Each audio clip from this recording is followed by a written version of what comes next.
নমস্কার বন্ধুরা, কেমন আছেন আপনারা সবাই? আশা করি অনেক ভালো আছেন এবং সুস্থ আছেন। আজকে আমি আপনাদেরকে বানিয়ে দেখাবো চিতই পিঠা। একদম নতুনত্ব একটা রেসিপি। কোনো রকম চালের গুঁড়া সুজি ছাড়াই আজকের এই চিতই পিঠা বানাবো। আর কিভাবে বানাচ্ছি তার জন্য আপনারা রেসিপিটা দেখুন। একদমই ফুলকো হবে আর তার সঙ্গে হবে নরম তুলতুলে, তাও আবার কোনো রকম ছাঁচ বা মাটির সরা বা লোহার কড়া ছাড়াই চিতই পিঠাগুলো তৈরি করে দেখাবো। তো রেসিপিটা অবশ্যই দেখুন, আর যদি ভালো লাগে তাহলে একটা লাইক অ্যান্ড শেয়ার করে আমার চ্যানেলে যদি নতুন হয়ে থাকেন আমার চ্যানেলটাকে সাবস্ক্রাইব করে পাশে থাকা বেল আইকনটি প্রেস করে দেবেন। তো আসুন শুরু করি আমার আজকের রেসিপি। তো প্রথমে এখানে আমি 1 বাটি পরিমাণে আতপ চাল প্রায় 2 ঘন্টার জন্য ভিজিয়ে রেখেছিলাম। তো চালটা প্রায় ভিজে গিয়েছে।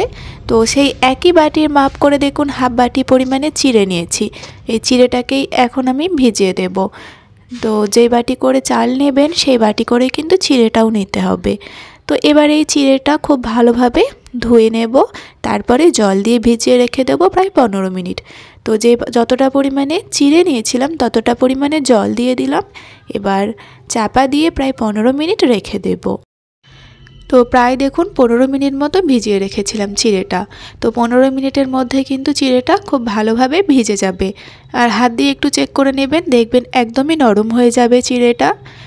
আর অন্যদিকে যে চালটা ভিজিয়ে রেখেছিলাম চালটাও আমি জল থেকে ছেঁকে আলাদা করে নিয়েছি, আর চালটা খুব ভালোভাবে ভিজে গিয়েছে। এবার ওই ভিজিয়ে রাখা চিড়েটা এখন চালের সঙ্গে দিয়ে দিচ্ছি, আর চাল এবং চিড়েটা একসঙ্গে একটু মিশিয়ে নেব। যে বাটি করে চালটা মাপবেন সেই বাটি করে চিড়েটা দিতে হবে। 1 বাটি চাল নিলে হাফ বাটি পরিমাণে চিড়ে দিতে হবে। তো এবার একটা মিক্সিং জার নিয়েছি, মিক্সিং জারের মধ্যে ভিজিয়ে রাখা চাল এবং চিড়েটা ঢেলে দিচ্ছি। তো এবার অল্প পরিমাণে জল দিয়ে পেস্ট বানিয়ে নিতে হবে। জলটা খুব একটা বেশি দেবেন না, সেই একই বাটির মাপ করে 4 ভাগের 1 ভাগ জল দিয়ে পেস্টটা বানিয়ে নিতে হবে। তো দেখুন খুব ভালোভাবে আমি এখানে মিহি করে পেস্ট করে নিলাম।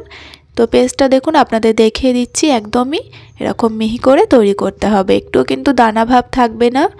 তো হালকা একটু দানা থাকলেও তাতে অসুবিধা নেই, তবে চেষ্টা করবেন একদমই মিহি করে পেস্ট করার।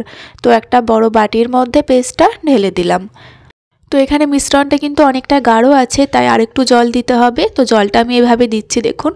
আরও আমি 4 ভাগের 1 ভাগ জল আমি মিক্সিং জারটা দিয়ে দিলাম। মিক্সিং জার ধুয়ে জলটা দিয়ে দেব।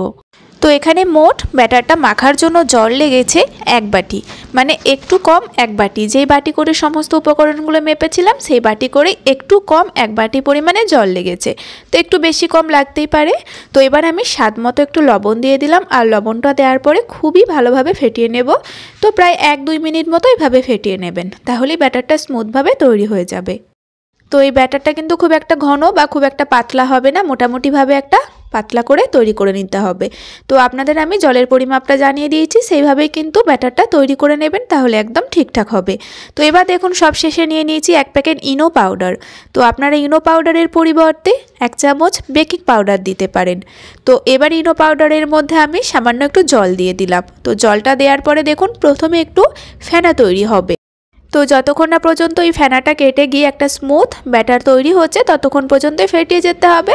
তো 1-2 মিনিটের মধ্যেই কিন্তু ব্যাটারটা তৈরি হয়ে যাবে।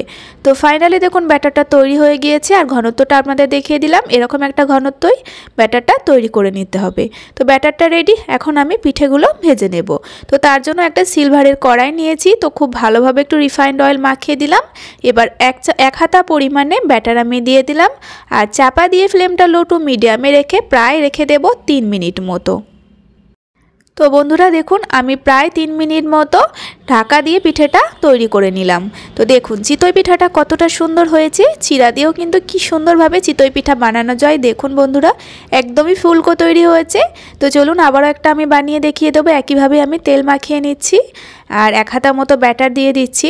তো এই পিঠাগুলো বানানোর জন্য কিন্তু কোনো রকম সরা বা লোহার কড়ার প্রয়োজন পড়বে না। আপনারা বাড়িতে থাকা যে রেগুলার ইউজ করেন সিলভারের কড়াগুলো দিয়েই বানিয়ে নিতে পারবেন। তো দেখুন দ্বিতীয়বারের জন্য পিঠাটা খুব সুন্দরভাবে ফুলে উঠেছে। তো এই চিড়ের তৈরি পিঠাগুলো খেতে কিন্তু ভীষণ ভালো লাগে, কোনোভাবে কিন্তু বুঝতে পারবেন না এগুলো চিড়া দিয়ে তৈরি হয়েছে।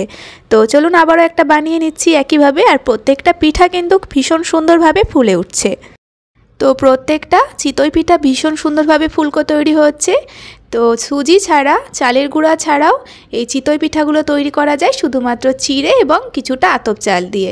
তো আপনারা এইভাবে বানিয়ে দেখুন, আশা করি ভালো লাগবে।